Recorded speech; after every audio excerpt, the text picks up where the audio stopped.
Welcome, everybody. John Aravosis here with the Aravosis Report. Hoping my chat is working. There it is. Hang on. I can see you guys. One second. Oh, I hate this. It always tries to put the chat in some little box, and it shrinks it like itty bitty for me. There you all are. Misha smashed the like button already. Good for you, Misha. Like a good American. Anyway, welcome, everybody. You guys can. I always like to check to make sure you guys can hear me. Hopefully you can. I was testing out some stuff today, and it was making it very difficult. Does it say test? Oh, forget it. It's not supposed to say test if it does. Oh, well. At least it's working, yes? I was testing something out earlier and put test in the title. Let me see. This is going to annoy me if it says test in the title. Yeah, because that would be a mistake, is why it says test in the title. Pretty easy answer. Let me see if I can even edit that while we're talking. Not clear at all. Get this out of the way. Oh my God. Things are melting down. Hang on. Closing that. I'm trying to close things on my computer to make things... Oh God. Come on, computer. Don't be evil. Hang on. There we go. I'm trying to close things. Let me close Twitter. Come on, Twitter. You can do it. There we go. All right. Opening up my memory a little bit more here. All right. Yes, I was testing earlier today, streaming from another platform.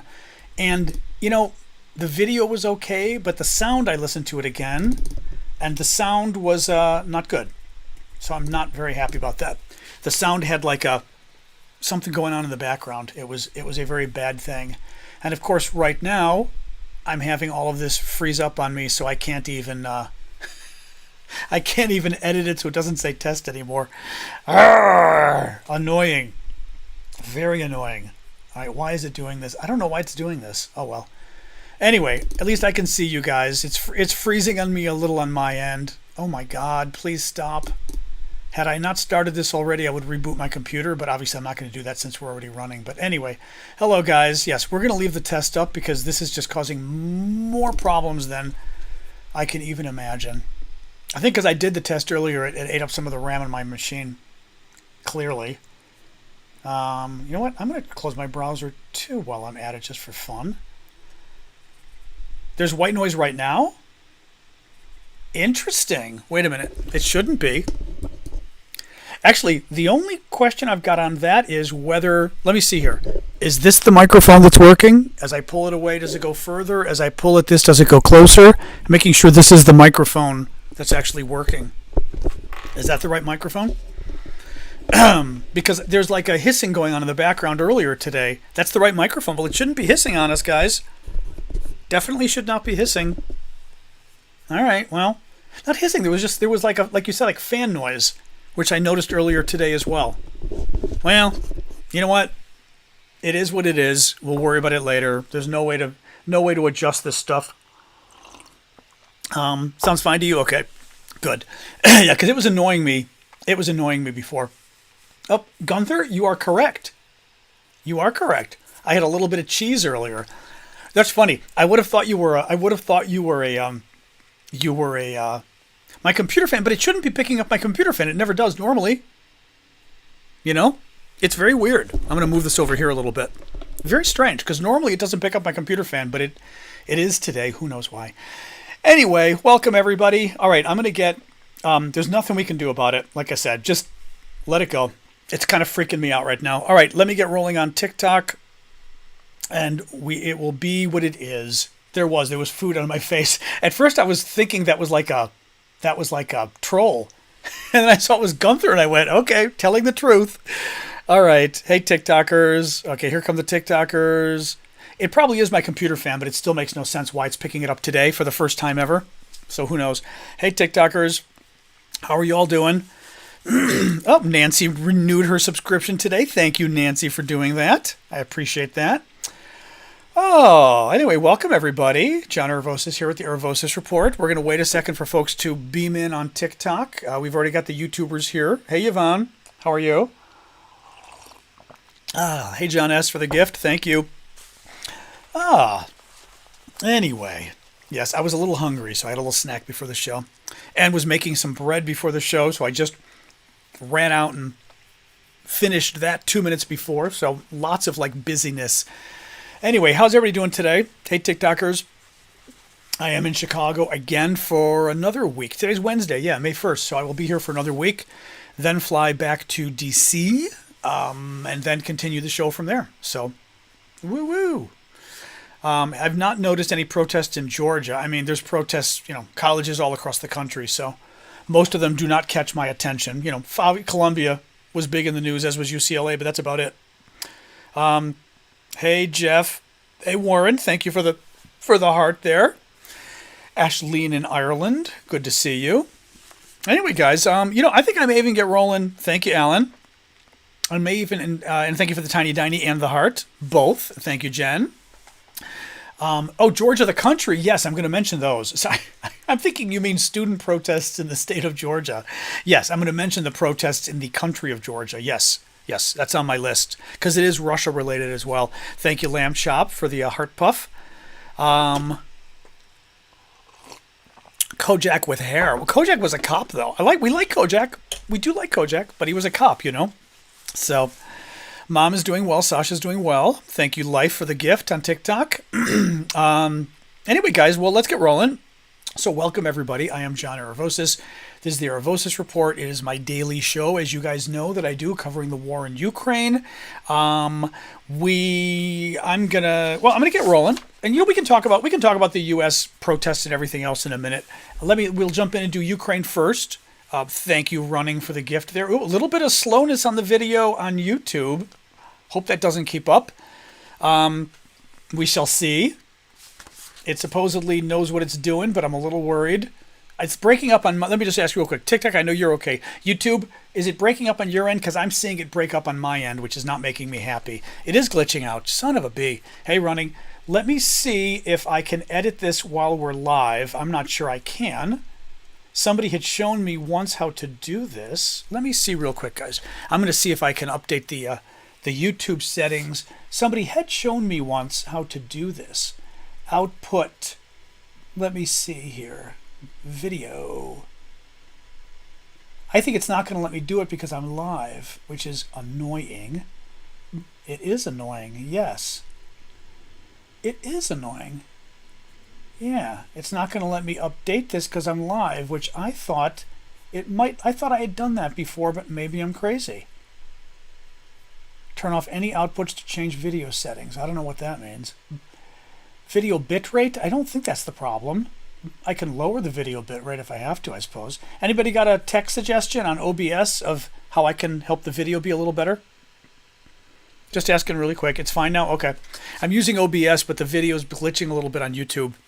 And I wasn't sure whether folks had a suggestion. The slight hiss we can't figure out. For some reason, my mic is picking up my computer fan, but it makes no sense because the mic is in the same position it always is. So it ain't quite clear why it's doing that today. Although that's good to know because I was doing a test earlier today of the whole setup, and the connection was being a little bit, if you disconnect the flow, you can make changes. Not sure what that means. Anyway, looks like it's better now. Lower bitrate might help. Yeah. At this point, it looks like it's being decent at the moment. Let's let it go. Thank you, Big Hawk. Appreciate those. Thank you, Running, as well, for the gifts on TikTok. All right, guys, let's get rolling. So, welcome, everybody. I am John Aravosis. This is my show. We do Monday to Friday, 6 o'clock Eastern Time, U.S. Thank you, Life, for the Diney as well. And this is the show we do. We cover Ukraine. I would say intermediate amount of news today. Yesterday was a really slow news day. Today, decently slow again, to be honest. But nonetheless, we will keep doing this. But I will jump right in, as always. Thank you, Marie. Please feel free to throw the gifts at me on TikTok and YouTube, especially the memberships. I really like people who subscribe.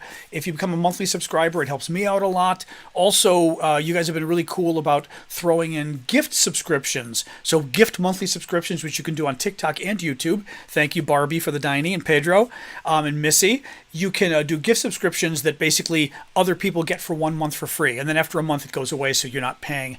Thank you, Lamb Chop. But it's kind of a nice, and Richard and Adventures as well. And Jane, we're getting lots of TikTok gifts. But it's kind of a nice way to help other people out too, because they get a gift certificate, gift gift subscription from you for 1 month, and it lets them access the weekend show I do. Thank you, Frank Thomas, as always, with your nice, generous little gift from New Zealand there. Anyway, and yeah, feel free to, I always recommend too, because of the weirdness with TikTok now and the law, the long arm of the law coming after TikTok, not a bad idea to follow me on YouTube as well. And actually Instagram too. I'm going to see about broadcasting on Instagram shortly as well. I'm looking into that because TikTok may not be around in 6 months or 9 months. We hope it is, but they need to straighten their act out. And if they don't, oh well. Thank you, Chad. But feel free to check me out on TikTok as well. On YouTube as well. You can find my YouTube links and everything else in my profile on TikTok. Look for the Linktree link there in my profile. And you will be able to find my Instagram, my YouTube, and everything else there. Doesn't hurt to subscribe elsewhere just to be safe. So, and thank you, User563, for subscribing. Very nice of you. Appreciate that. Oh, Mustard, you are here today. There you are. Callum was just asking if you were around. I told him I heard from you last week with the House vote on the aid, which I did respond to you, but I wasn't exactly checking in. But I did see your message and responded. Hope you saw that. So thank you for checking in. You can use Facebook to replace TikTok. Yeah, you can do that too. Thank you, Parda. I've beamed to Facebook before. Basically what I did at one point, but the problem is it was low quality, which I didn't like. I was using StreamYard, which I tried again today when I was doing my test. It's still low quality, and I don't know. I'm going to write to these guys again and ask them. But the quality isn't as good. YouTube, TikTok is its own thing. TikTok, I'm always beaming to you guys from my iPad, and that works really well. But I have it sort of devoted on my iPad because it just works and it looks good. You know what I mean? Thank you, Jennifer, for the gift membership on YouTube. I see that went to Jillian. Very nice. But I did test today beaming via OBS and was it Streamlabs? No, Restream. I tried using Restream today. It worked well, but I got the weird hissing. The only thing is now I'm thinking the hissing might not have been Restream. It might be my setup right now. But it looked pretty good, though. But TikTok always looks good. TikTok always looks good. Thank you, Joker. Thank you, Rune. It's always been pretty good quality. So that's why I leave it on my iPad. Like, you guys exclusively get my iPad on TikTok because that way it just works. And then everybody else I use my laptop for. But in any case, so I used to stream to a bunch of other services in addition to YouTubers, but it was it was low quality on StreamYard. So I now am using just OBS. A little complicated for you guys who aren't tech, but I'm using OBS and my iPhone to stream to YouTube, which is why the YouTube video is so good. I use my iPhone now as my camera. A little bit of a sacrifice I make for you guys because I'm a little worried about my iPhone battery going bad, but for you all, I'm doing it. Thank you, Courtney, for the gift. But we're going to see if I can figure it out how to, if I can beam at least to maybe Instagram as well. I'm hoping maybe I can do that too, so we'll see. All right, guys, let's get rolling here. So today is day 798 of Vladimir Putin's special 3-day military operation. Interesting what's going on in the House of Representatives. So you know that in the U.S. House, they voted about a week ago to provide aid to Ukraine. They had been holding off on this. The MAGA Republicans had pretty much killed aid to Ukraine for 6 months at Donald Trump's demand. And last week, or maybe 9 days ago or so, they changed their minds and passed a $61 billion aid bill for Ukraine. Well, Marjorie Taylor Greene, who's one of the top 2 MAGA Republicans in the House of Representatives controlled by Republicans, Senate controlled by Democrats, right? TikTok's working. I'm looking at it live, Lori. TikTok, people on YouTube are saying it's not working. My video working on TikTok? I think it is. I think it is. I can see you guys commenting. Yep. It's working fine, Lori. Sorry, it's your connection, unfortunately. Maybe try closing the TikTok app entirely and coming back if you want. But it's definitely working out. Yep. Thank you, TikTokers. Appreciate you weighing in. Yep. I figured it was, but sometimes it's worth asking because sometimes we do have little glitches, on TikTok. So when somebody brings it up, sometimes it really is a problem. So, okay, good. A little more water. So the House Republicans vote to pass aid to Ukraine, right? And very surprising, right? I'm a little surprised they did it. Marjorie Taylor Greene, who's one of the top 2 MAGA Republicans in the U.S. House, vows that she's going to get her revenge because Marjorie Taylor Greene basically super pro-Russia, super anti-Ukraine, kind of the typical, sadly, typical MAGA thing. They're very pro-Russian, very anti-Ukraine, and because Trump is. She says she's going to get revenge on the speaker, the Republican speaker, for letting the Ukraine bill come up for a vote. And she says, oh boy, all the constituents, the Republicans are going to be so mad around the country. They're going to get even with all these Republican members of Congress. You know, when they go home for town square meetings, oh boy, are they going to hear from these people. Well, New York Times did a big article today about it. Apparently, Republican members of Congress are going home. They're in recess this week, I guess, or this weekend, whatever. They went home, they had their town hall meetings, and guess what? People didn't care. Their constituents didn't care that they passed the aid for Ukraine. Now, what's interesting, and the article kind of got into it, the latest CBS poll shows that like 61% of Republicans oppose additional aid to Ukraine. But they also don't care, right? It's an interesting question. I mean, there was also a recent poll, by the way, of young people, and showing that young people, what was it? Like young people overwhelmingly support the Palestinians over the Israelis, but they also don't care. I mean, it showed that the issue was at the bottom. I mean, the block bottom of the list of issues they cared about. Their top issues were like inflation, finding a job. There were a couple other things, but it was basically the economy, and it was their own self-interest, finding a job and inflation. Gaza was at the bottom of the list, but they were very supportive of Gaza. It was very interesting, and it's putting Gaza aside. I don't want to get into all of that, but it gets into the question of Ukraine aid and how, yes, 61% of Republicans oppose further aid to Ukraine, but they also don't care. And what these Republicans were finding, the New York Times article visited like with several Republicans at their town hall meetings, and they found that, you know, a lot of people applauded the member. Like the member got up there, the member of the House of Representatives, Republicans got up there, and they explained, you know, why they voted for Ukraine, blah, blah, blah. And people applauded them and said, okay. Several people that the New York Times interviewed said, several Republicans, they said, you know, I came here and I wasn't supportive of aid to Ukraine, but he explained why, you know, and I liked his explanation. Or what was really interesting to me, and this backed up something that I had when I used to work in the U.S. Senate. United States Senate. I worked for a senator from Alaska back a very long time ago. I was a lawyer and policy aide, working on foreign policy, arms control, and some domestic commerce issues like transportation for Alaska.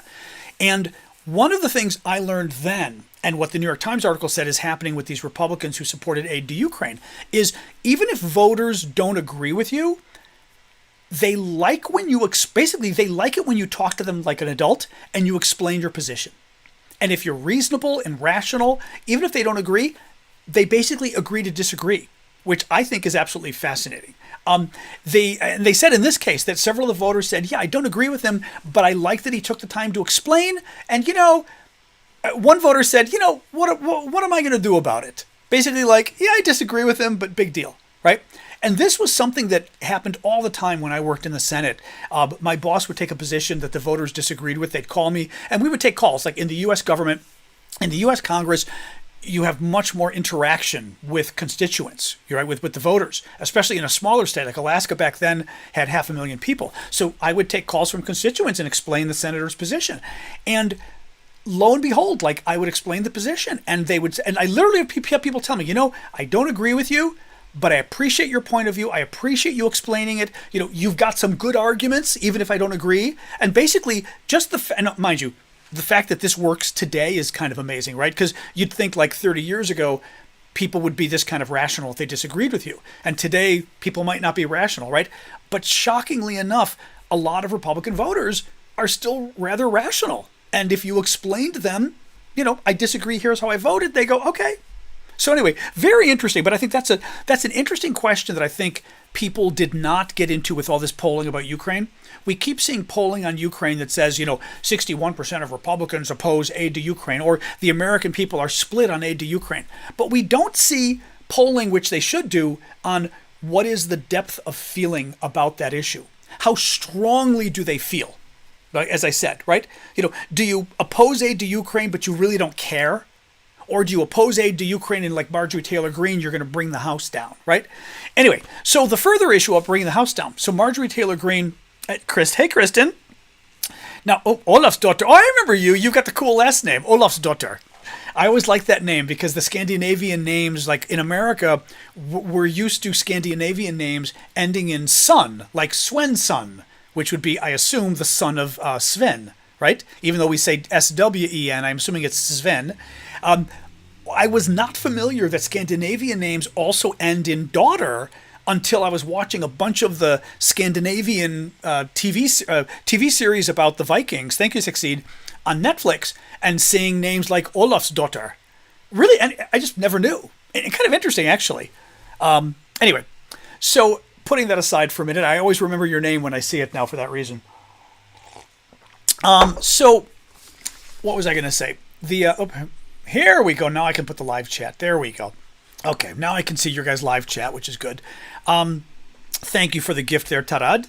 The Icelandic names, too, that's interesting. In any case, so Marjorie Taylor Greene also claims, the MAGA member of Congress, that she is going to take down the Republican Speaker, Mike Johnson, because of allowing the vote for Ukraine, and she's finally going to call the vote next week. Hard to explain what it is. Even for me, it's a bit complicated, but basically interpret it as being a no confidence vote. That's the best way to, certainly for you guys who aren't American, consider it to be a no confidence vote. Thank you, Hedge. That's a very nice gift. I know that one. Thank you for that one. Appreciate it. It's a no confidence vote. Well, in order for the no confidence vote to pass, you have to have a majority of people vote against it. And the Republicans have such a small majority that if even a few Republicans say no, and if the Democrats go along with them, the Republican speaker's saved. Well, basically, yesterday the Democrats came out and said, we're going to vote for Johnson. We're going to vote for the Republican speaker to save his job. It is very clear, even if they don't admit this publicly, it is very clear that that was part of the deal. Part of the deal for letting Ukraine come up for a vote last week or 2 weeks ago, whenever it came up, was that Democrats would turn around and help save the speaker if, in fact, Republicans tried, like Marjorie Taylor Greene, tried to bring him down for bringing up the Ukraine vote. Thank you, Maddie, Christine, and Christine again, and Maddie again, and Christine again for the gifts on TikTok. So very interesting. Basically, Democrats are going to save his job in exchange for him bringing up the Ukraine vote. So Marjorie Taylor Greene doesn't have any power. Thank you, Courtney. Thank you, Christine. So now, by the way, now Marjorie Taylor Greene is trying to say that because Republicans aren't taking out revenge on their members of Congress for supporting Ukraine, she thinks Democrats are going to take out revenge on Democratic members of Congress for basically supporting the speaker in this battle next week. Thank you, Martin. That basically, Democrats will get so upset that their member of Congress voted to defend a conservative, Christian conservative speaker. Honestly, I don't think Democrats are going to give a damn about it, especially when you explain to Democrats that actually we got Ukraine and a bunch of other stuff. Actually, we also got aid to Gaza. I mean, it wasn't just Ukraine. Aid to Gaza was passed in that bill too, which is something that a lot of liberal Democrats wanted. People that have problems with Israel and support the Palestinians wanted that too. So a lot of good stuff happened as a result of that bill going through. So no, people aren't going to care.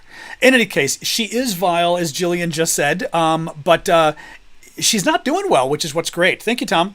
It's just very interesting that, I'm intrigued. Again, what intrigued me the most was that New York Times story showing that Republican constituents were relatively okay with the new money going to Ukraine. And a number of the older retired ones are very pro-Ukraine because basically they're, I'm not as old as they are, but they're like me, where they come from a school that is much more conservative on foreign policy, anti-Soviet.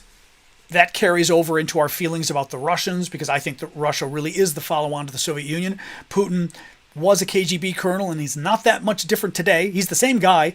Maybe he doesn't espouse communism, but he's the exact same guy he was back then. And they're still very supportive of aid to Ukraine because of national security concerns, which is great. Anyway, hey, Paul. I am good. Singapore was amazing. I was just in Singapore last week, or a couple days ago, actually, which was very neat. So thank you, Adventures, for the gift. More news here. So Ukrainian drones attacked oil refineries in Russia's Ryazan region. Ukrainian drone attack damaged power lines in southern Russia's Kursk region. So that's good. The Ukrainians continue to basically go after Russia power supplies, whether it's power itself or whether it's oil, which is important for the Russian military. So that's good. Russia attacked Odessa in southern Ukraine for the third time since Monday. They continue to also go after Chasiv Yar. That's the town sort of in the east, the northeast that we've been talking about, that we've been very concerned that the Russians are going to take. They're getting closer. They're still going after it, and it sets them up. Basically, if they take Chasiv Yar, it sets them up. I left my map upstairs again. Sorry, guys. But it sets them up for going further east and taking more land.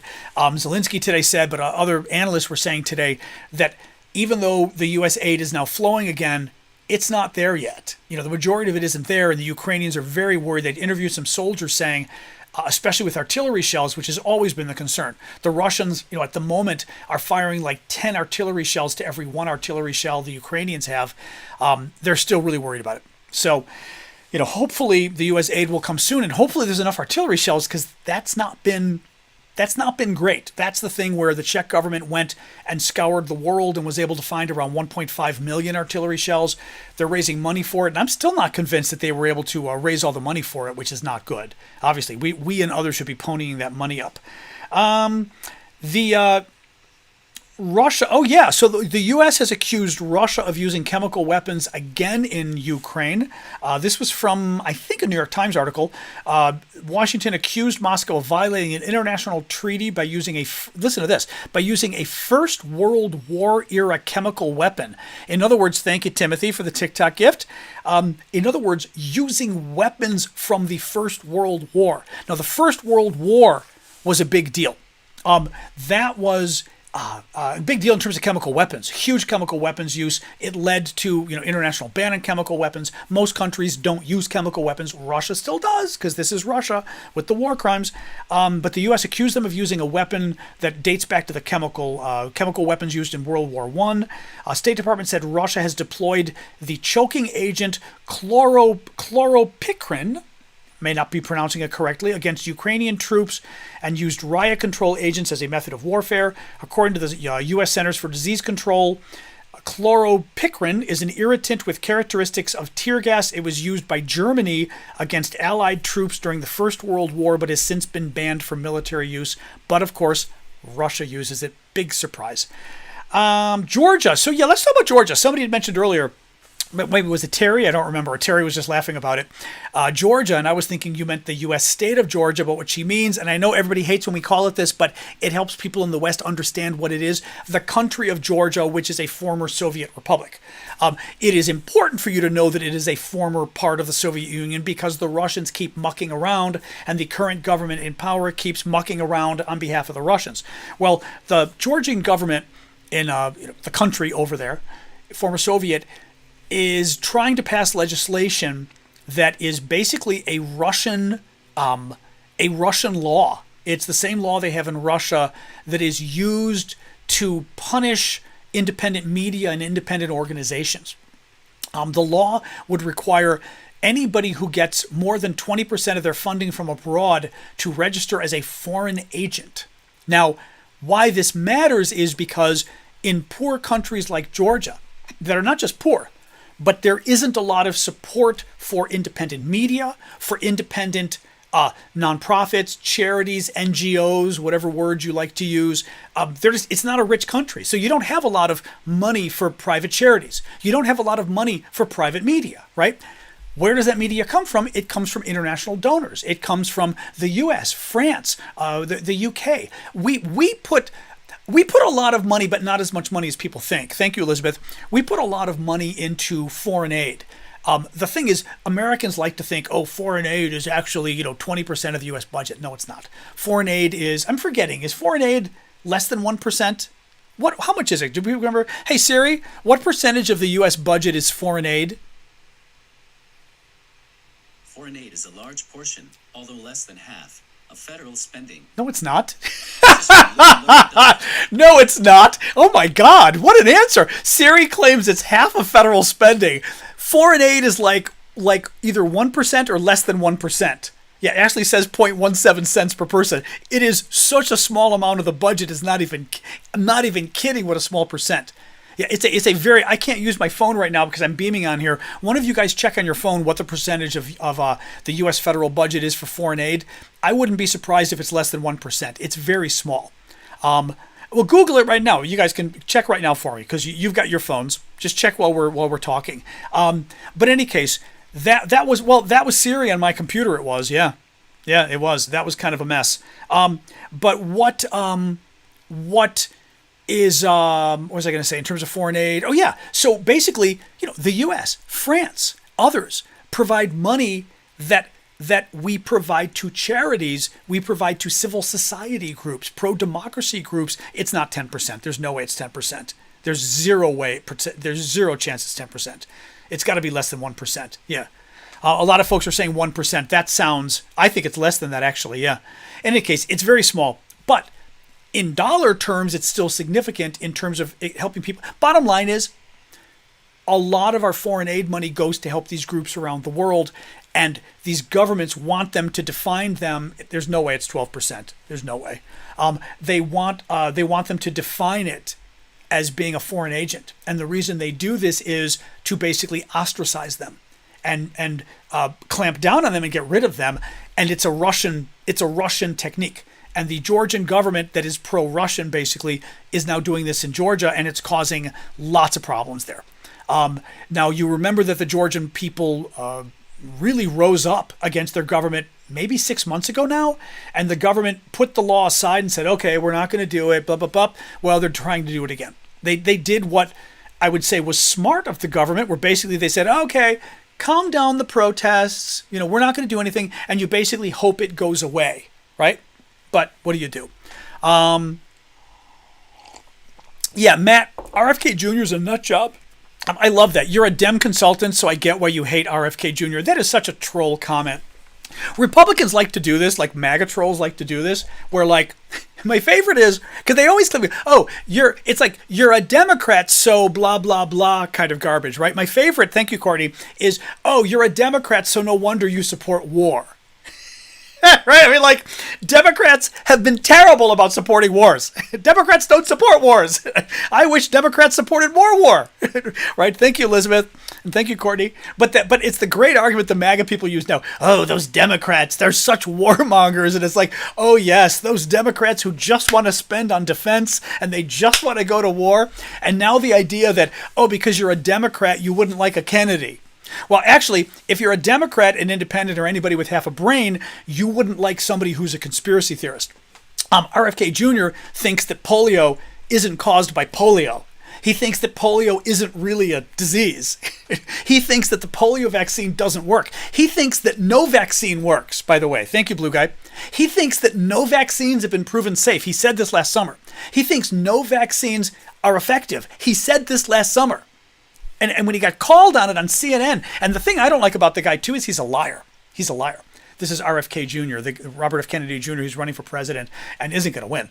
But he got called on this on CNN and totally lied about it and said, no, I never said no vaccines were effective. I never said no vaccines have been proven safe. So the woman on CNN goes, play the tape. All she said, goes, play the tape. And they played, my favorite here was, they played a 1-minute tape of this guy. They didn't just play like a snippet. She let it go on for a minute so that he couldn't claim, well, that was out of context. And you hear RFK Jr. going on about vaccines and going, no vaccine has ever been proven effective, he says, right? Thank you, Jeremy. And then he claims, no vaccine has ever been proven safe. Total lies. Both of them are total lies.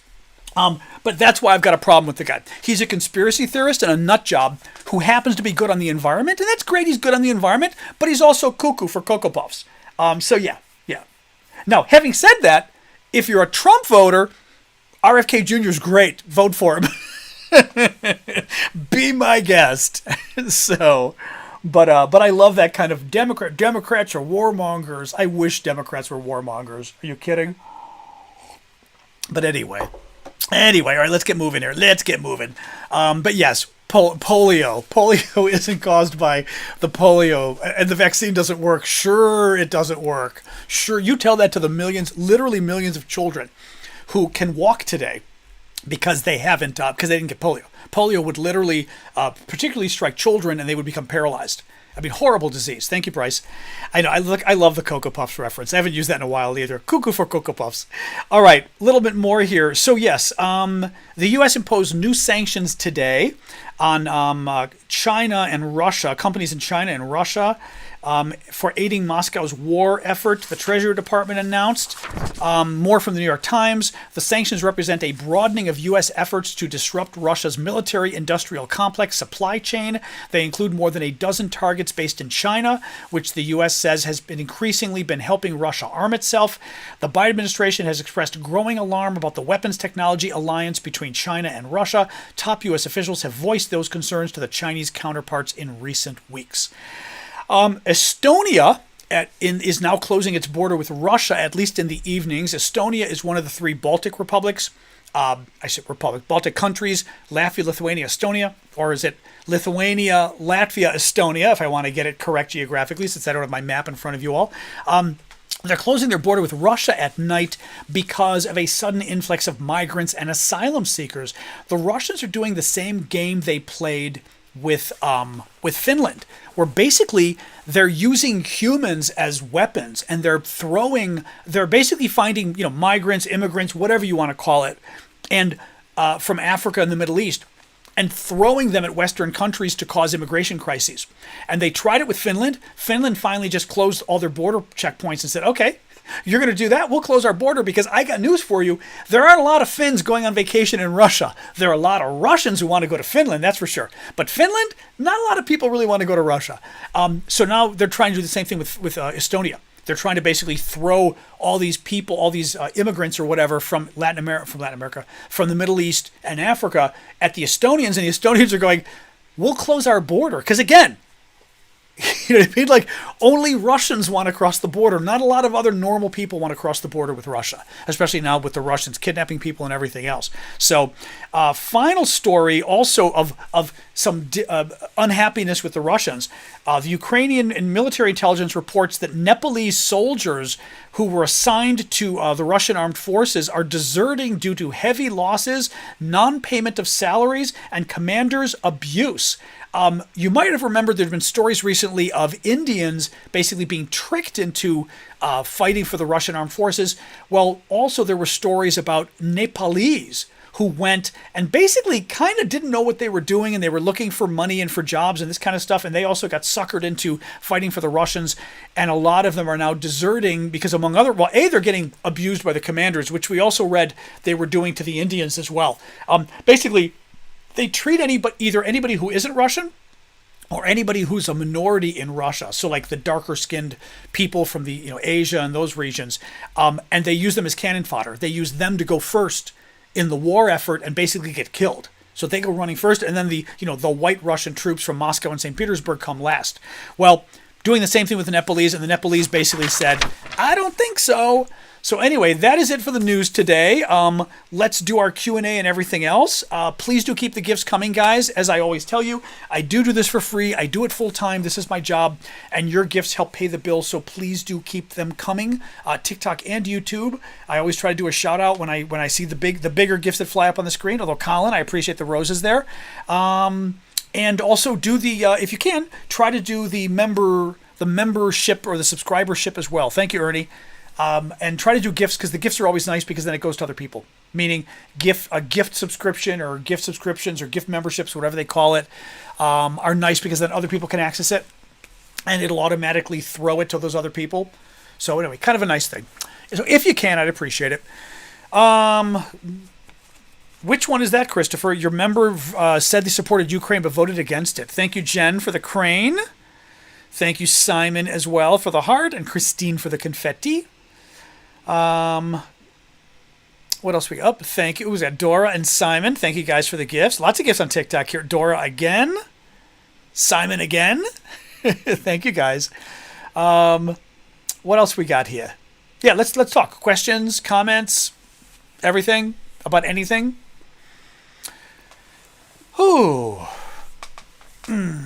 What's going on, guys? Georgian riots still going on? Yes. Hey, Daniel. If the country of Georgia, yes. Thank you for that, Danielle. Daniel, I'm calling you Danielle. Daniel, thank you. I'm guessing you're a Daniel by the spelling. Thank you, Super Hornet. Ukraine winning or losing?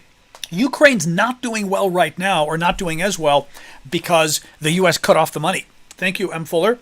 And the Europeans were trying to fill in, but could only fill in so much. The thing is, there are varying ways of defining winning and losing, right? Russia's doing better than Ukraine right now. Russia is advancing in the east. Thank you, Suzanne. A lot of people don't think Russia's going to be able to make major advances, but they're making advances, and that's not good. There's also concern about the Russians possibly having some kind of offensive this summer that could make some advances as well. Now, Ukraine's getting more aid from the U.S. Thank you, Elizabeth. That's starting to come in. Depends what comes in from the U.S. Thank you, Timothy. How much of this is going to be? Thank you, Suzanne. I don't know if I thanked you. How much of this is going to be artillery, which the Ukrainians really need? But right now, I'd say Russia's doing better. Winning, difficult way of sort of using. Thank you, Tarad. Is kind of a difficult to use the word winning, because it's not like, oh, Russia's winning and Ukraine's going to lose. Russia's doing better and Ukraine's doing worse? Yeah. But you got to remember, this is the third year of a war that Russia was supposed to win right away. That's why saying Russia's winning is kind of hard, because Russia should have won this the first week and they didn't. Thank you, Jen, for the gift, right? So, but Russia's doing better, yeah, right now. But let's see what the U.S. is willing to provide, and the Europeans too. And honestly, we're still holding back. The Germans are still holding back on their cruise missiles. Which they shouldn't, but they are. The UK may be sending Dragonfire, J-Lo, which is now, remind me, though, Callum should be here. I think he's got the details. Dragonfire, I want to say, is that the laser-based weapon system for shooting down, like, incoming things, whether it's drones or whatever? I believe it is. But correct me if I'm wrong on this. Because I know there'd been, okay, thank you. Yeah, there were rumors about the Brits providing it. Dragonfire, yep. There were rumors about the Brits providing it to the Ukrainians, but just rumors at this point. Biden rising in the polls, Latuski asks. Is Biden rising in the polls? I'm not convinced on that. There were some polls recently that he was doing a little better. Other polls that are very scary. Thank you, Chazak. I have to say, I don't quite understand what's going on with Biden in the polls, to be honest. I think a large part of it is, as I've said with Ukraine, Biden's terrible at messaging. He's terrible at it. He doesn't take credit for the stuff he's done. Nobody can remember what he's done. People think, oh, he hasn't done it. Like, he's old. Of course he's old. We know that. But they think like he hasn't done anything, and it's like, did huge things with the economy. It's done. It's like he's done a lot. And my God, and overall, like with infrastructure and that whole, he spent $3 trillion on infrastructure and rebuilding the country. We've had, 2 stimulus bills, I believe, under Biden. No one talks about it. That child care package, or the child tax credit package, nobody talks about it. There's a lot Biden did. But he doesn't talk about it. Nobody else does either. So it's like, okay. I don't know if polls totally lie. I don't think polls lie entirely. I really don't. I think there is, like I said, the economy. People love, and I'm sorry, they're wrong. People love to talk about how bad the economy is. They're just wrong. And all the statistics say it, and all the experts say it. It's the best economy we've had in 50 years, and it is. Thank you, Christine. Inflation was bad, and prices don't go down after inflation goes up, which really sucks. So prices are high, and that is true. But the economy is not in bad shape at all. Unemployment, historic low. Economic growth, historic high. Period. No, there is nothing you can point to other than prices are high, but inflation is now pretty much back to normal. It's like 3.5%, which, by the way, inflation took off in the entire world because of sort of post-COVID. People try to blame it on Biden. It took off in the entire world, but guess what? The U.S. is the only country where inflation is now like at 3.5%. The rest of the world, inflation went crazy, and it's still crazy. It's like twice that, right? Europe is much worse. So once again, we don't want to sort of accept that our situation is way better than the rest of the world's, and that frankly the economy is doing great. The jobs. It's so hard to get jobs. Really? Because remember, what's actually going on with jobs is there aren't enough jobs. There aren't enough people for jobs. So that wages keep going through the roof, and what does that do? It increases inflation. So it just kind of annoys me when people say that. Basically, Biden's old and he doesn't defend himself. The Republicans lie, and they lie incredibly well. So people sit there and go, yeah, the economy's not doing well. Sure it's not. Sure it's not. Germany's inflation is that low? Good if it's true. But generally speaking, inflation's pretty high across the board. In any case. But no, for the polls, though, the polling is going to come down to A, people being whiny and thinking everything's bad when it's not. And B, do people remember what Donald Trump is like? And that's going to be the real question. And, well, inflation's at an all-time high is kind of a little bit of a trick comment. Inflation in America has been 2% forever. So the fact that it's 3.5% is an all-time high. But it's at 3.5% from 2%. The rest of the world would be ecstatic if they had inflation that has stayed between 2 and 3% for the last, 30 years or 40, however long it's been. You know what I mean? So it's, anyway. But I think the polling, what will be interesting as we get closer to the election is to what degree people kind of wake up and go, I remember why I didn't like that Trump guy the first time. And yeah, Biden's boring and he's old, but I could handle old and boring much more than I could the crazy guy who tried to violently overthrow the election. Not crazy. He's not crazy. He's corrupt. Corrupt. He's not crazy. He's corrupt. But we'll see. Interesting. Well, by the way, I will say this too. One thing you've got to, because W.C. Fields, I think, was talking about Reuters has Biden up by 1. You've got to look state by state because our system is so goofy in this country. We don't elect based on the national vote. So it doesn't matter what the national vote is, right? It doesn't matter if Biden's up by 1 nationally. That's not how we elect presidents. You elect presidents based on each state. So you've got to basically look at the polls in each state and tally them up.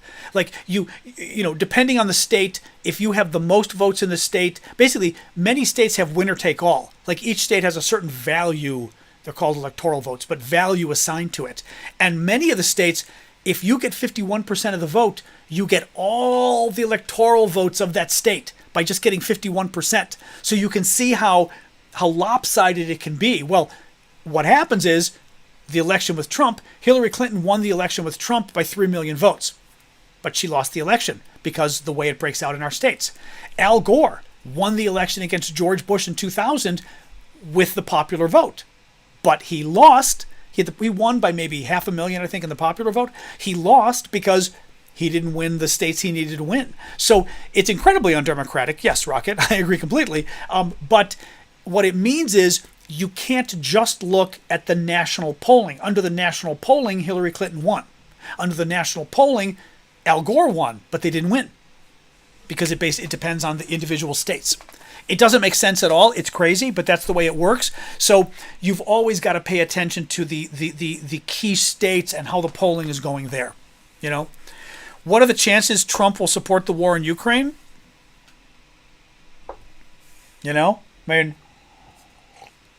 Trump is pro-Russia. Trump is anti-Ukraine. Trump is pro-Trump. Trump wants stuff. Trump is anti anybody he thinks is mean to him. So Trump, revenge. So Trump is motivated by A, a weird love of Russia and things Slavic. B, hatred of Ukraine because he thinks the Ukrainians were part of some conspiracy in 2016 to support Hillary. I mean, cuckoo stuff. C, Trump wants stuff. Trump likes people who give him things, right? Usually this. So, is he going to support Ukraine? Ukraine's not giving him this. So, whereas Russia, who knows what Russia's doing? And Trump, as I said, Trump makes decisions based, because he's a narcissist, he makes, as Cool just said, he makes decisions not just on what people give him, but he makes decisions on what people don't give him. So in other words, if he's upset at you and thinks you're being mean to him, then he wants revenge forever. Well, Cecil, prove me wrong. Prove me wrong. But I'm guessing you can't. Well, he's not a good guy. What do you want me to do? He's not a good man, folks. That's why he's facing 86 indictments. He's not a good guy. First president in history to be facing this many indictments from, what was it? From 3 different states? Well, Yeah, 3 different states and the District of Columbia, the state level, the federal level. Thank you, Ellie. It's a mess. It's a mess. Is Biden a good guy? Biden's a good guy. He's just boring. And I don't think he's entirely competent on foreign policy. Biden's obviously a good guy. I mean, you're a troll if you don't think Biden's a good guy. I don't play into those Republican and Democrat games where we're supposed to like hate each other. You know, Nikki Haley, I think she's a fine person. I disagree with her on most things, but she's a fine human being. Biden, fine human being. You can disagree with him on stuff, but he's a fine person. Trump, horrible human being. That's been well established. Not even a question there that Trump's a horrible human being. But there's other Republicans who aren't horrible human beings. Just don't agree with them on certain policy stuff like Nikki Haley. You know? I mean, other Republicans like Adam Kinzinger. I don't agree with Adam Kinzinger on anything other than democracy. Liz Cheney, I agree with her on democracy. Otherwise, she's a horrible person. But I think she's an okay human being, even though she's a horrible person politically, right? But as a human being, she's fine. People need to get a little more nuanced and stop playing the Republican-Democrat game where you're terrible people if you're with the other party. Give me a break. You know, it's just stupid. So... what else we got here? What else we got? Is it 88 now? I thought it was 86 because it was 91 or something. And then they got like 5 of them thrown out. So I thought it was like 86 more or less that he's got. Not that that's much better than it was before. But, you know. Anyway. I don't know. I think she could have. Luna says, do you think if Nikki Haley got the nomination, she could have won the presidency? I think maybe. Yeah. Maybe. You know? I mean, she's smart. She's got that. Well, what's interesting is she's got that Reagan conservatism to her, which who knows how that would fly with the party overall. But I think a lot of voters in the middle would like her. You know? She comes across well. She comes across smart. She doesn't come across as a lunatic. You know what I mean? She doesn't come across angry. Again, whether you like her politics or not, she's a former Republican governor of South Carolina, right? But she comes across as a reasonable person, and that goes and smart. That goes a long way, and clearly knows her foreign policy. She knows policies. She's just very conservative, you know. But that doesn't necessarily stop you from winning the president. Yeah, the Civil War comments were bad. I mean, she's got some bad stuff there, but I think she comes and she doesn't shoot puppies, as Maddie just said. We're having a little controversy here that one of the women who wants to be Trump's vice president candidate just admitted that she shot her dog 20 years ago because the dog was really hard to train and she had bit some people and was very hard to train, so she took it out back and shot it in the head. And she thought this was going to go over well as a story. It did not go over very well with people that she shot her dog, rather than turning it into the pound or the Humane Society or whatever. You know what I mean? Hey, Yar, have a good night. Anyway, then she shot her goat. Anyway, what else, guys? What else? A pet goat and 3 horses? No, she did that too. Well, horses you can shoot when they're injured, I get that. But you don't just shoot them like the dog. He was a poorly trained dog, so you shot him. That's just crazy. I mean, well, I'm a believer of euthanasia as well. I don't disagree with euthanasia. That's fine, right? I mean, if a horse is injured and you can't help it, what do you do? Or an animal, I can appreciate that. They were old. Again, I'd want to know more. But if they're, but old in general is kind of pushing it. Yeah. Again, give the horse to a horse farm or something. You know what I mean? She did the goat right after the puppy. Oh, God. Yeah. Well, also, she tried to play games with it because, at one point, she posted a picture of her dog. And the picture said something like, here's a picture of Kirby, a few months before he passed away. And she's like, passed away? You mean a few months before you shot him dead in the head? She literally posted the pictures that a few months before he passed away. It was like, oh, he passed away? Yeah, you shot him dead. So it's not clear she's going to be Trump. I mean, Trump does not like dogs. Trump hates animals. He hates pets. He made fun of Mike Pence, who was his vice president, for, I believe, having cats. I'm pretty sure Pence had cats. Was Cricket the name? I thought it was like whatever. It was Cricket? Okay. I thought it was Kirby. But Trump once made fun of Pence for having pets, which I thought was interesting.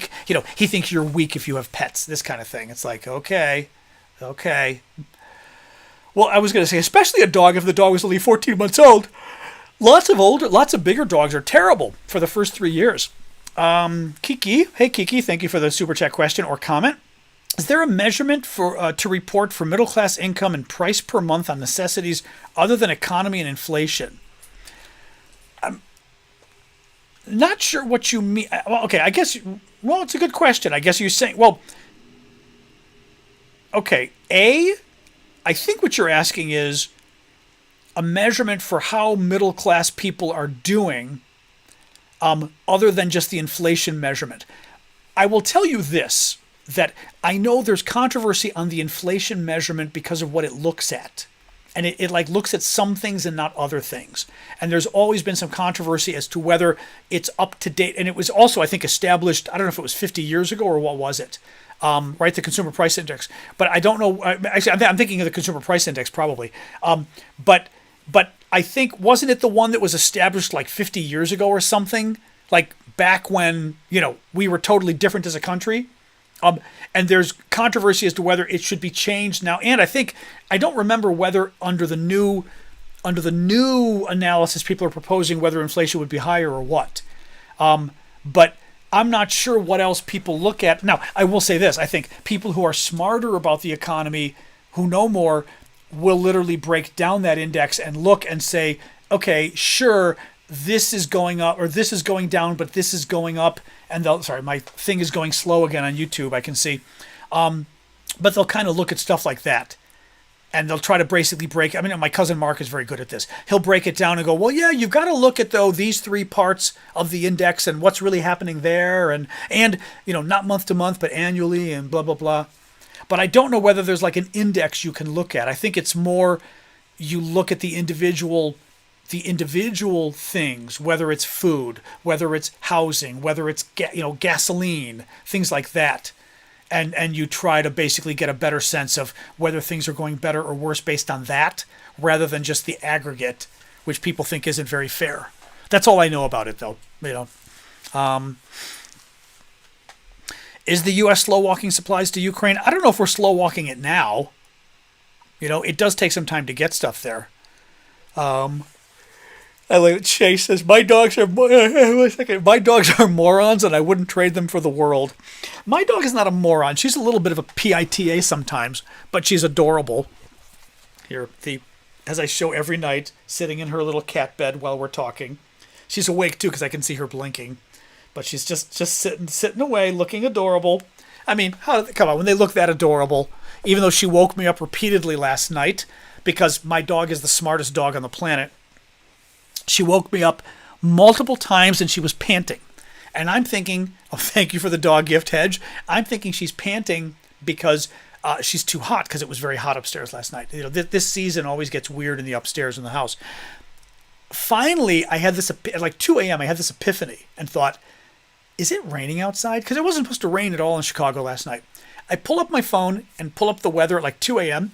and it says, sprinkles or whatever, like drizzle ending in 20 minutes. The damn dog is able to smell the rain. Thank you, Luis. And she knew that it was drizzling outside. I mean, when she could smell it, or maybe she can sense the pressure, she flips out because she gets terrified by thunder. So whenever she can figure out it's raining, she flips out. So she woke me up like 3 or 4 times last night because she was worried about the rain. And I'm like, oh my God. But I mean, what do you do? She's so cute for being such a pain in the ass. I like that. Shay says our one dog's only survival instinct is being cute. Exactly. It's just, oh my God. Oh, what else, guys? I'm tired. Oh, so yes, I'm a little tired because I'm still jet lagging a little bit, but also it's pretty much getting over the jet lag, but she woke me up multiple times, which was not good. So, oh my God. We all shared it. That's right. We did all share our dogs on Discord last night. That's true. There were a lot of people sharing dog pics last night. Anyway, what else, guys? And I will make a last little push for gifts on TikTok and YouTube. Hate to do it, but I do this for a living, guys. Need your help, so please do keep the gifts coming. Help pay the bills. And also, like I said, memberships. I do like membership subscriptions or whatever they're called, where basically you subscribe to a certain amount each month. It's a way of supporting me, but also it's a nice way of thank you, Flower Lady. You are always so generous, and with the dinos that I love. Thank you, Danik and Elizabeth, both. Thank you, Mark Starr. What was I going to say? I'm spacing now. The gifts. But the gifts are nice because you can, I should say the subscriptions or the memberships, depending what they're called on TikTok and YouTube, because you can, I love those. Thank you, Laurie. Thank you, Jen. Thank you, Maddie. Lots coming in now. Because you can join our Saturday show. I do a Saturday show almost every Saturday. I did not do the recap yet, Betsy, but I'll do it before I sign off. Don't worry, in a couple minutes. But I do a Saturday show that's exclusively for the monthly subscribers as a thank you, and it's a much smaller group. TikTok, I think we get like 60 to 90 people showing up maybe. YouTube depends. I don't know. We only had a couple YouTube people this weekend, but usually we get like maybe 10 or 12 on Discord, something like that. So, but it's a nice like private hangout. Thank you, Courtney, for the gifts. Courtney with the corgi, cute, and Courtney with the team bracelet. But it's a nice way for a smaller group of us to hang out, and you guys can ask me questions, and I can talk about whatever I want. It's a hangout. I call it a coffee talk because it really is. It's just like a bunch of us talking, and it's a small enough group that basically any of your questions or comments I can see, which is nice. Thanks, Christine. So we'll be doing that again this weekend. I'm putting it a little later. It'll be at noon Eastern time this weekend because I'm still in Chicago. Then next week I'm back in DC. But we thank you, Jen. But we won't be doing it next week in a week because I'm going to Philadelphia for the weekend. My cousin is having a birthday party for his husband. So I will be in Philly for that. Who is that? Christian, thank you. But anyway, yeah, so the subscriptions are fun for that too. I am going to do a recap shortly, Vicky. We're still kind of hanging out a little bit right now, and then if nobody has any questions or comments, I will do the attack on the bridge now. I know. It'd be nice for the Ukrainians to take out that bridge in the southern Ukraine, it's between southern Ukraine and southern Russia. Dawn, wave across the river. Okay. The purple jacket, the purple jacket I will say is my brother-in-law's jacket, except that one didn't fit him. I like the red one better. Thank you, Cheryl. I've got they want us to wear like flowery clothes to this birthday party, dinner, and I've got my brother-in-law got a purple jacket that's kind of made in China. You can tell they're Chinese because it looks kind of like those Chinese women's dresses. The purple jacket my brother-in-law's that doesn't fit, that fits me. I tried it on. And a red one that I bought, I kind of like the red one. I like red better, and I think red's more fun on me. The purple, I think, is a little also maybe I can't show you because it's on my phone or my laptop or my iPad, which of course is how I'm broadcasting. But I put it on my Instagram. If anybody's on Instagram, you can go check it out. It's probably my top thing on Instagram right now. Aravosis, same account as everything else, Aravosis. But, Alan says, do you think there will be any political fallout from college protests and police activities? I mean, who knows? Because, this is one of those where, again,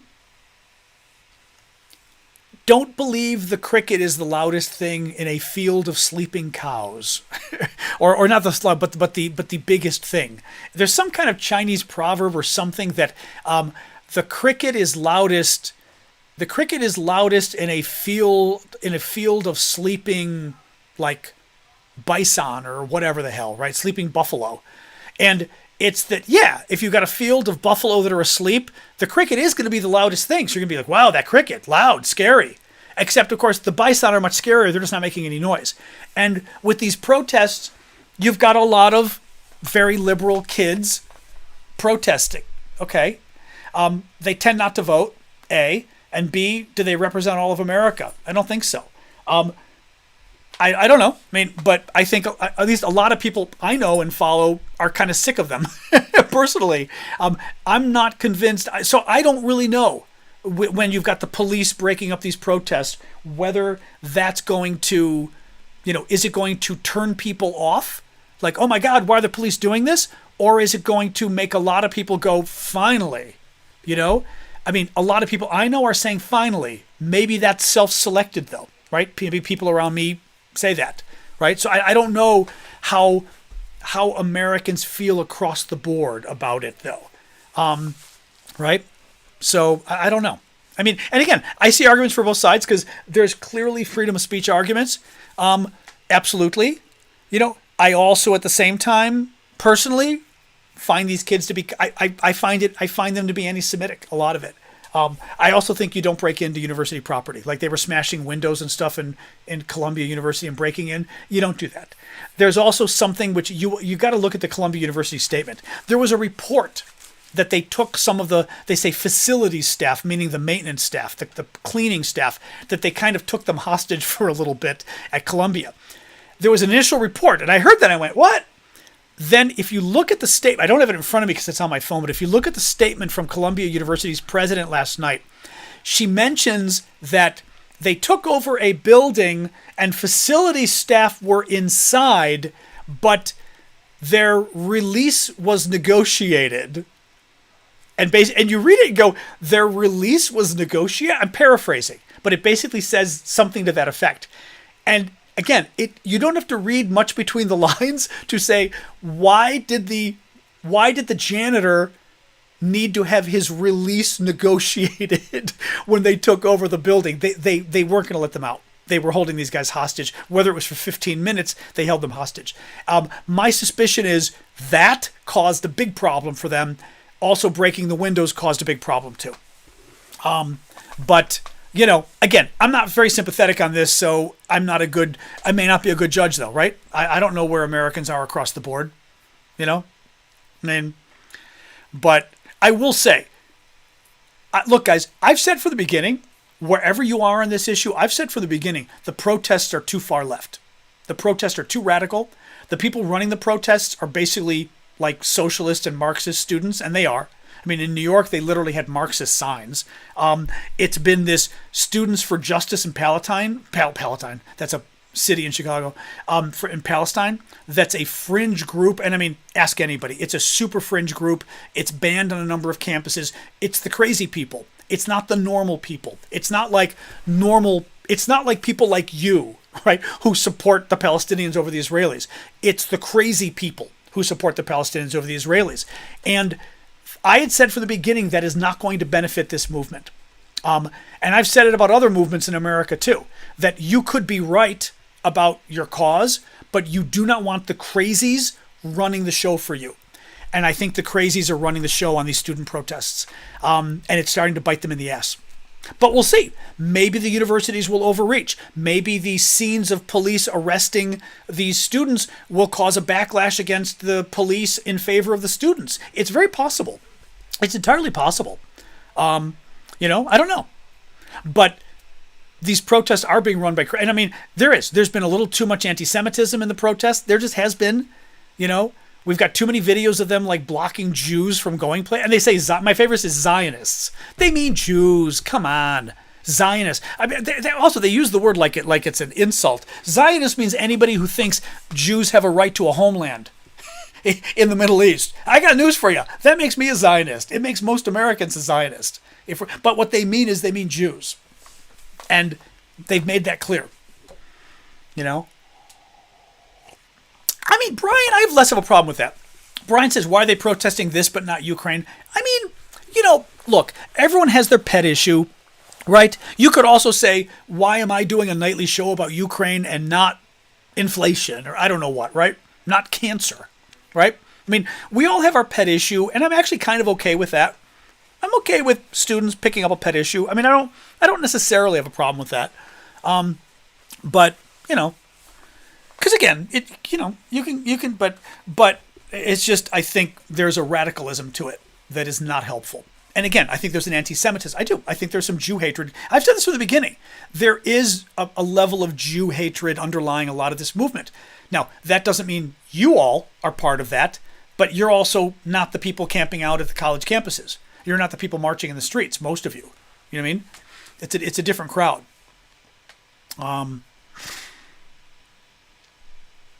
Anyway, user 424.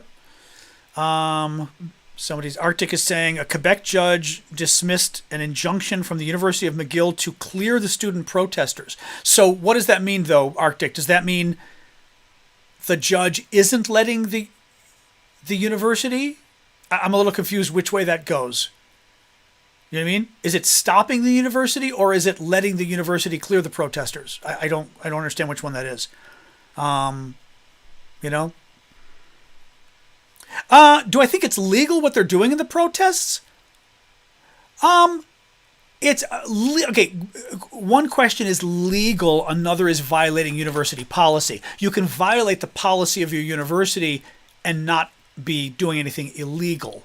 Okay. Well, you'd kind of be doing something illegal. You're trespassing. So are the students trespassing? Yes. Right. The university policy says they can't be doing what they're doing.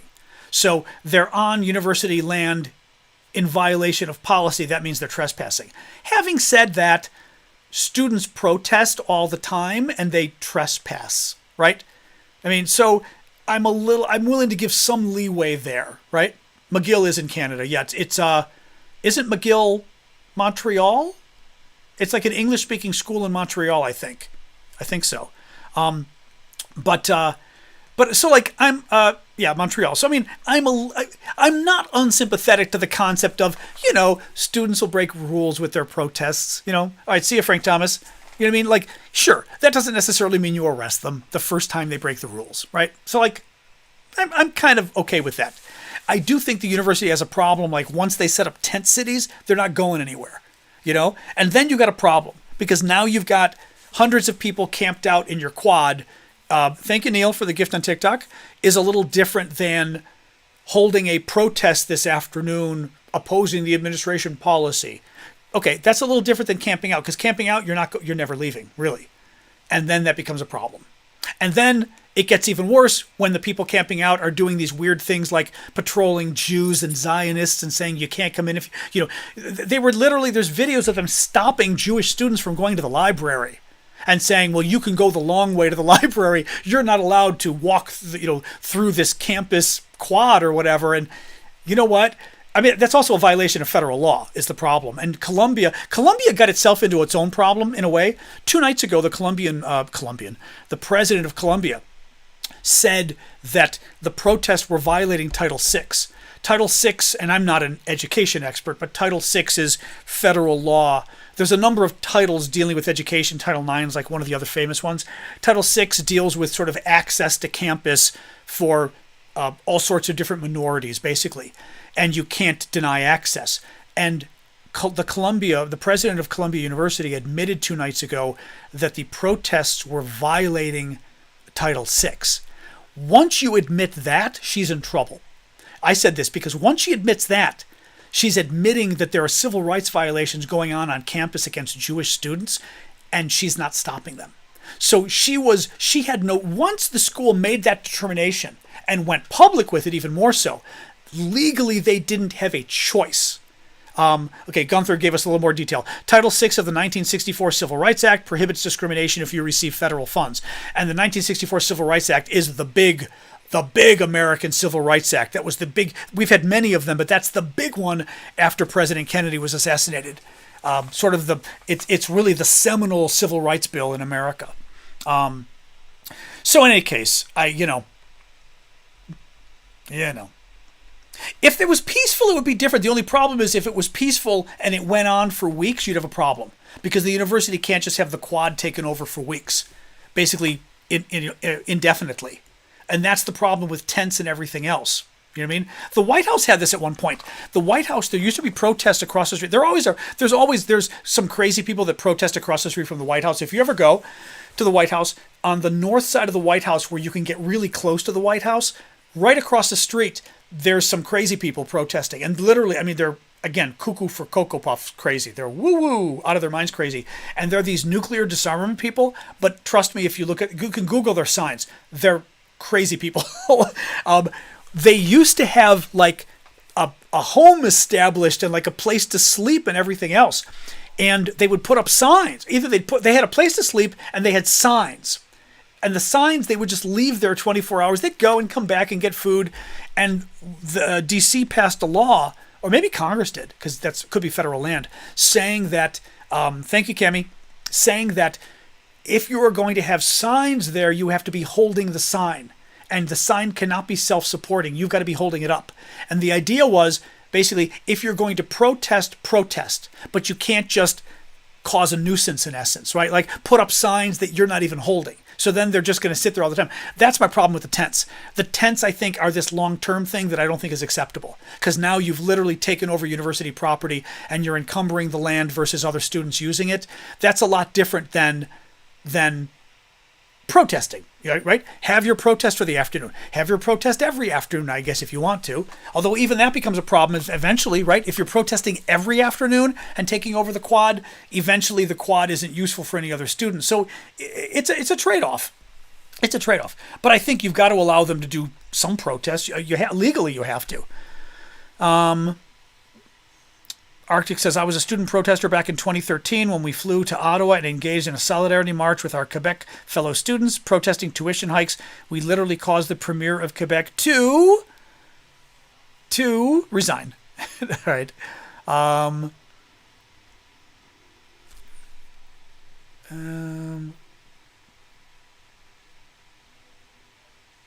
Yeah. Anyway, so I mean, it's complicated. It depends what they're doing exactly.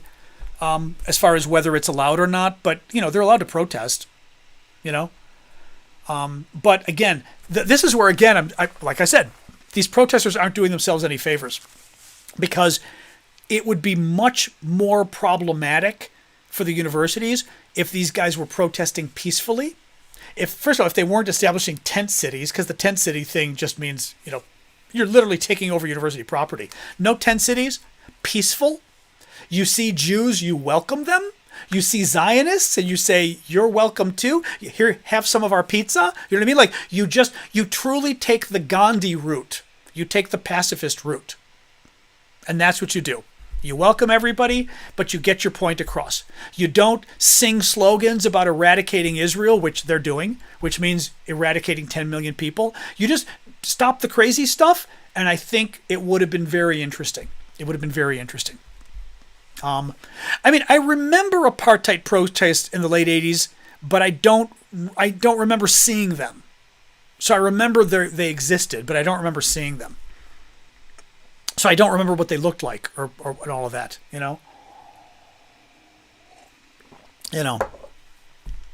Anyway.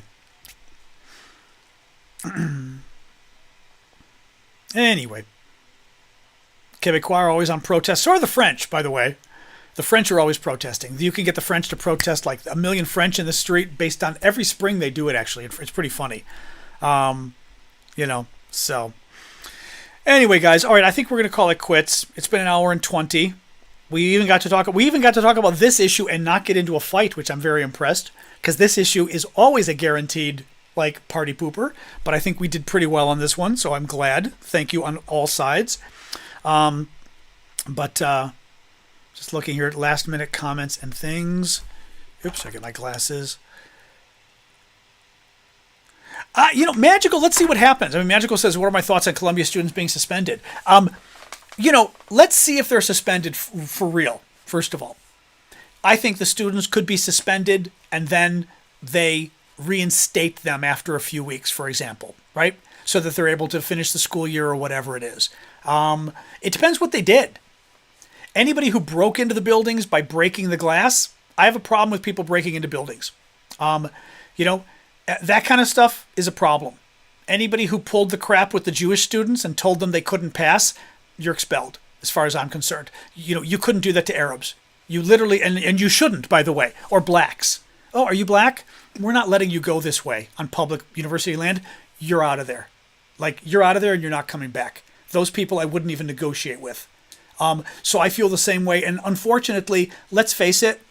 And what's funny, by the way? I will tell you a little story of something I did back in the year 2000. And it was actually around the time of Matthew Shepard. So when was Matthew Shepard? 1998, I believe, when this gay student was killed and it caused a big national uproar. And I took a lot of quotes from the religious right here in America, the extreme right, extreme religious right. and they were anti-gay quotes and things they said about gays that were just, I can't even probably repeat them because TikTok, our overlords, get upset whenever I say anything even vaguely. They literally take stuff out of context. So I'm not going to give you the quotes. But imagine the worst quotes from the religious right about gays. Going after children, being diseased, this kind of stuff, right? And I created and this is 1998. I'm quite proud of myself. I created a web page, which for 1998 was a big deal, right? Web pages. I created a web page, and I created a little toggle button on the bottom. And first I put up the quotes about gays. Again, diseased, going after children, this kind of stuff, right? Then I took the same quotes and I made a second web page, and I made it about blacks. And I changed every quote, and I also changed the author of the quote so I didn't libel anybody. So instead of Jerry Falwell, I said, Terry Malwell was the author of the quote, right? This kind of stuff.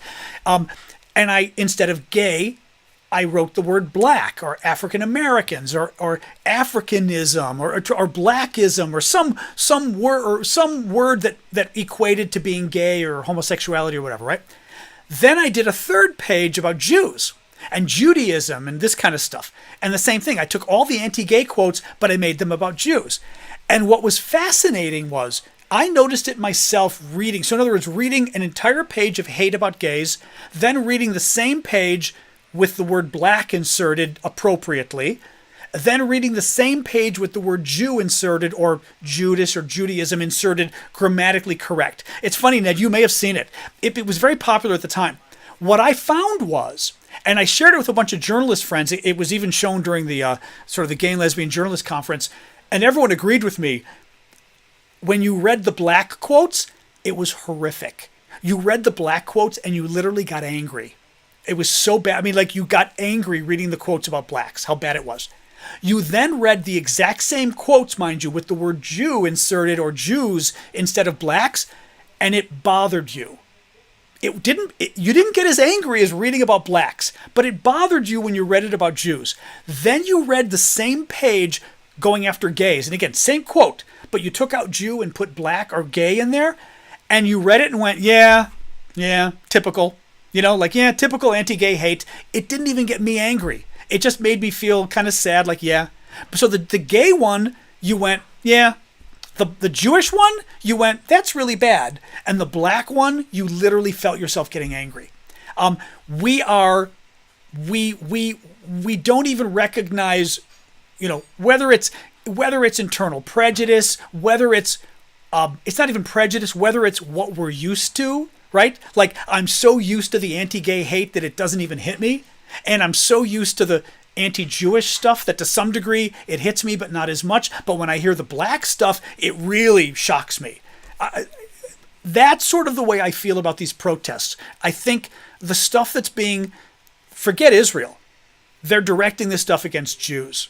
And like they're claiming Zionists. Like I said, I got news for you. A Zionist is somebody who believes that the Jews deserve a homeland of their own. Well, I got news for you. That's most of us. When they say Zionists, they don't mean Jews. And they mean Jews. It's a way of saying Jew. And we don't get as upset about it because they're not black. And thank God in our country, even though we got a lot of racists and racism, we have been well educated to be sensitive, some of us at least, to be sensitive to racism and knowing that that's really bad. On the Jewish thing, we accept it a little bit. And frankly, on the gay thing, we accept it even more. And I think that's what's going on with these protests is it's Jew hate, and we kind of accept that.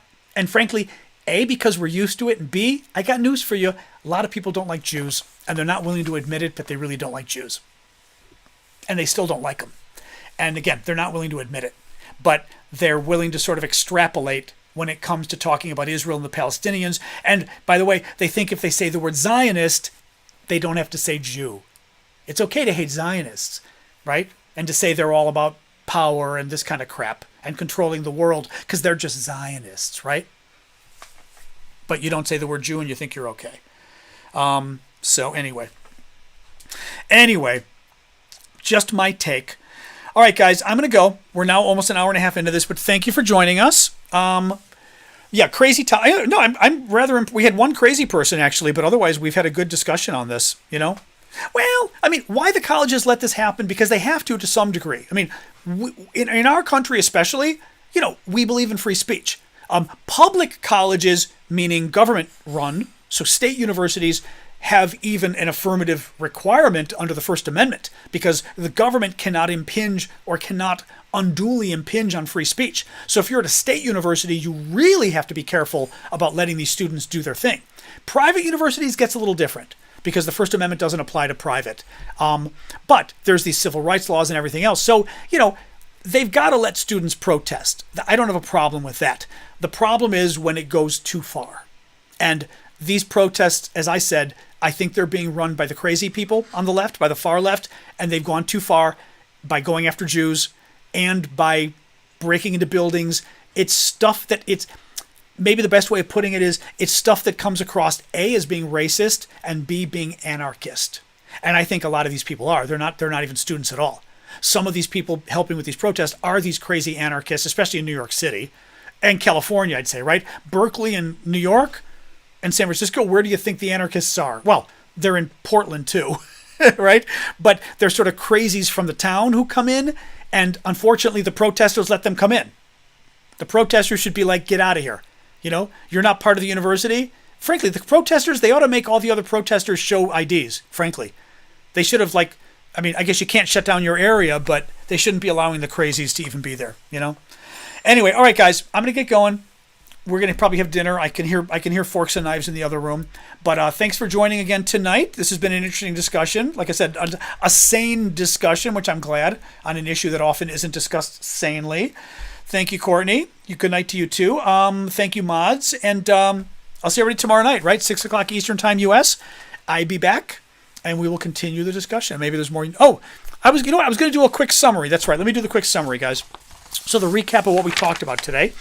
Marjorie Taylor Greene, MAGA Republican in the U.S. House, says she's going to have a vote next week to oust Speaker Mike Johnson, but the Democrats have already said they're going to protect him, so he's not going to be ousted. The New York Times had an interesting piece about how House Republicans, when they actually went home to explain their vote in support of Ukraine aid, their voters were fine with it.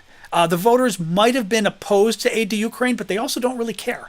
And what I was telling you is when you look at polls of how people feel for or against an issue, you also want to look at how strongly they feel about it. Thank you, user. Thank you, Donick. You also want to look at how strongly, and what this sounds like is Republicans, 61% of Republicans don't support aid to Ukraine, but they also don't really care. The Marjorie Taylor Greenes care, but most of them don't really care. So that was interesting. Ukrainian drones attacked oil refineries in Russia. They also attacked Russian power lines. Thank you, Nicholas. The Russians attacked Odessa for the third time in southern Ukraine since Monday. The Russians are using chemical weapons in Ukraine that come from World War I, according to Washington. Georgia, the Republic of Georgia, the country that used to be part of the Soviet Union, arrested 63 demonstrators amid violent crackdown and anti-government protests. The government protests are happening because the Georgian government is trying to pass a media law that is basically based on what the Russians have passed to squash dissent in that country. The U.S. imposed new sanctions against nearly 300 companies and individuals in Russia and China. Estonia is closing its border at night now with the Russians because the Russians are basically taking migrants and throwing them across the border to try to disrupt the Estonians, and the Estonians are having none of it. Thank you. Who's it? Nicholas, Alan, Jen, Alan. Lots of gifts from Alan on TikTok. Thank you. And final story. A number of Nepalese soldiers who are fed up with the Russians. They went to fight for the Russians. They're not getting paid.